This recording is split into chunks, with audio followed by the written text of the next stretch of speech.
বলে যে তুমি আমার রসুল নিয়ে যাই না, আজকে আমি তোমাকে একটা কি দেব, তালিম দেব। কি দেব?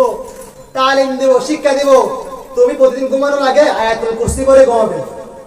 দেখছো নি কার কথা? সূরা কি দিচ্ছে? জ্ঞান দিচ্ছে। বলে যে তুমি আজকে আয়াতুল কুরসি করে কি করবা? ঘুমাবা। আয়াতুল কুরসি করে ঘুমাইলে চোর ডাকাত তোমার কোনো ক্ষতি করতে পারবে না। চোরে দিচ্ছে ধর্মের জ্ঞান। এখন প্রশ্ন হচ্ছে এটা সত্যি সত্যি কিনা? আবু হুরায়রা গেলেন, আল্লাহ রাসূল বলেছেন, আবু হুরায়রা তুমি আজকে তাকে ধরেছো, ছেড়ে দিয়েছো কেন? বলছে ইয়া রাসূলুল্লাহ, সে আমাকে বলেছে আয়াতুল কুরসি বলে নাকি চোর ডাকাত জানের ক্ষতি হয় না ঘুমাইলে, সেদিন তাকে ছেড়ে দিয়েছি। সুবহানাল্লাহ। তাও করে ওকে আল্লাহ রাসূল বলতেছে ওই দুই দিন বলেছে যেগুলা সন্তান খায় না, উপবাস, সব ছিল মিথ্যা কথা। আজকে যা বলেছে সব সত্যি কথা। সুবহানাল্লাহ।